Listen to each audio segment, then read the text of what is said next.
ایک عورت جو سائنسدان تھی، حافظ قرآن تھی، پچھلے کئی برسوں سے امریکہ کی قید میں ہے اور کوئی پوچھنے والا تک نہیں۔ اب فیصلہ قریب ہے، یا تو وہ اپنے وطن واپس لوٹے گی یا پھر امریکہ کی جیل میں تڑپتی رہے گی۔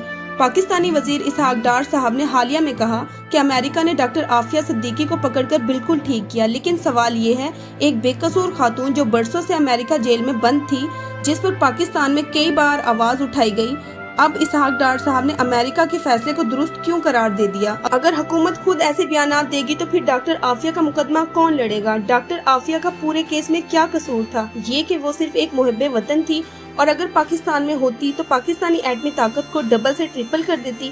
ڈاکٹر عافیہ کی بہن فوزیہ صدیقی نے حال ہی میں ایک انٹرویو میں بتایا، ہمیں دھوکہ دیا جاتا تھا، ہمیں بتایا جاتا تھا کہ عافیہ بالکل ٹھیک ہے، اور کہا جاتا تھا کہ وہ اپنی فیملی سے ملنا نہیں چاہتی، اور عافیہ کو کہا جاتا تھا کہ ہم اس سے ملنے نہیں آنا چاہتے۔ ان کی غلط بیانی کی وجہ سے وہ بہت سالوں سے ایک دوسرے سے نہیں مل سکی۔ انہوں نے مزید کہا، یہ صرف ایک جھوٹ نہیں تھا، یہ ذہنی تشدد تھا۔ یہ بات میری بہن کو بہت تڑپاتی تھی کہ ان کی ماں، ان کی بہن اور ان کے بچے ان سے ملنا نہیں چاہتے، آخر ان کی غلطی کیا ہے؟ فوزیہ صدیقی نے بتایا، ان کی بہن کے ساتھ بہت دفعہ سیکچول اٹیمپٹ بھی کی گئی، ان پر بہت ظلم کیا جاتا تھا۔ عافیہ پر ظلم اس قدر کیا جاتا تھا کہ انہیں پہچاننا مشکل ہو جاتا ہے۔ یہ تصویریں جو ہم سوشل میڈیا پر دیکھتے ہیں، یہ تو بہت اچھی ہیں، ریالٹی میں تو اسے دیکھ کر وہ بھی تڑپ جاتی ہیں کہ یہ وہی عافیہ ہے جو برسوں پہلے بہت خوبصورت ہوا کرتی تھی۔ فوزیہ صدیقی کا کہنا ہے کہ ان کی اپنی بہن سے ملاقات اس قدر تکلیف دہ تھی کہ وہ آج بھی اس ملاقات کو سوچ کر آبدیدہ ہو جاتی ہیں، کیونکہ وہ بہت تکلیف میں تھی۔ عافیہ صدیقی کو زنجیروں میں جکڑ کر رکھا گیا ہے تاکہ اس کے برین کو اسٹڈی کیا جا سکے۔ فوزیہ صدیقی نے بتایا کہ پاکستانی گورنمنٹ کا کہنا ہے کہ ایک بہت بڑی اماؤنٹ لگا دی ہے عافیہ کیس میں، لیکن ایسا کچھ نہیں کیا گیا، یہ سب جھوٹ ہے۔ انہوں نے مزید بتایا کہ عافیہ کو تو صرف یوز کیا جا رہا ہے، کبھی امریکہ یوز کرتا ہے تو کبھی پاکستان۔ فوزیہ صدیقی کا کہنا ہے کہ عافیہ کو امریکہ کی جیل سے آزاد کروانا اتنا مشکل نہیں ہے جتنا انہوں نے بنا دیا ہے۔ وہ رو رو کر کہتی ہے کہ میری بہن کو کس بات کی سزا دی جا رہی ہے۔ وہ کہتی ہے کہ مجھے ظلم کرنے والوں پہ افسوس نہیں، بلکہ مجھے ان لوگوں پہ افسوس ہے جو خاموش ہیں۔ عافیہ صدیقی ایک مردہ جسم سے بھی زیادہ بدتر ہو گئی ہے۔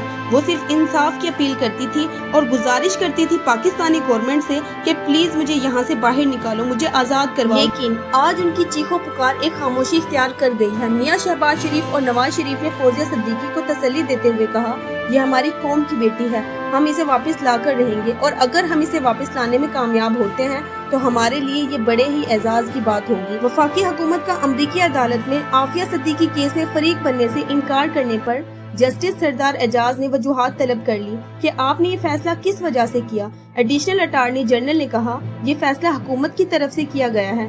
جسٹس سردار اعجاز نے کہا، یہ آئینی عدالت ہے اور بغیر وجوہات کے یہاں کوئی فیصلہ نہیں کیا جاتا۔ ناظرین، عافیہ صدیقی صرف ایک نام نہیں، یہ ہماری قومی غیرت کا امتحان ہے۔ یہ لمحہ فکریہ ہے پوری قوم کے لیے کہ ہم اتنے گر گئے ہیں کہ عافیہ کو ابھی تک انصاف نہیں دلوا پائے، ان کے لیے آواز بلند نہیں کر پائے، اور افسوس ہے ہمیں اپنی گورنمنٹ پہ جو عافیہ کی تکلیف اور اذیت کو اپنی اذیت نہیں سمجھ رہی۔ اگر ان کی اپنی بیٹی کے ساتھ ایسا ہوتا تو ان کی راتوں کی نیند اڑ جاتی اور اب تک ان کی بیٹی ان کے ساتھ ہوتی۔ یہ تو دلیر اور بدقسمت عافیہ ہی ہے جو اس ملک کی بیٹی تھی، جو اب تک امریکہ کے ظلم کی چکی میں پس رہی ہے۔ ناظرین، یہی وقت ہے اپنی آواز کو بلند کرنے کا۔